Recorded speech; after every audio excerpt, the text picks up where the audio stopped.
აბა კარგად გადახედეთ, რამდენი ქართველია აქ და დედა ვინ ჩამოასახლა ეს უცხოელები და ვინ შემოიყვანა ამდენი რუსი, არაბი, თურქი, ირანელი და სხვები ჩვენს მაგივრად ჩვენ მხრიან ქვეყნიდან ჩვენს მაგივრად ჩამოყავთ ეს ხალხი რატო იცი რო? აბა ისინი კი არ უყვართ.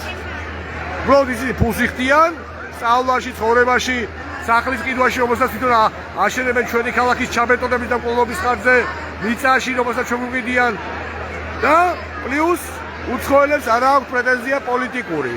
ოშმაში უახლოესი 30-50 წლის განმავლობაში. ხოდა, ხახტო, ერთი რამეა, ამ უცხოელების ბრალი კი არა და მათ კი არ უნდა ვეჩხუბოთ.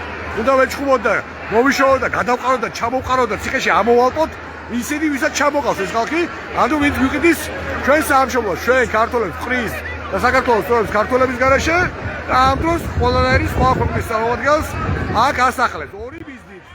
ერთი რომ მიყიდოს მათ ჩვენი მიწა, ჩვენი ქალაქების განადგურების ხარჯზე კორპუსები მათი აშენებული და მეორე ებდიდრებს რუსებს, არაბებს, თურქებს, ხოლო გაჭირებული ქვეყნის მოქალაქეებს, ინდოელებს, ავღანელებს, სომალელებს ჩვენზე კიდევ უფრო სამათხოვრო და მონური ხელფასი გადაახტევინოს.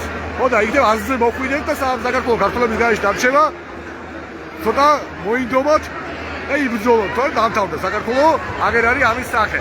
აბა რამდენი ქართველს ნახავთ, კიდევ ერთხელ დააკვირდით. აბა რამდენი ქართველია კარგად გადათვალეთ ერთება ახალ წელს 2026 წლის საქართველოში.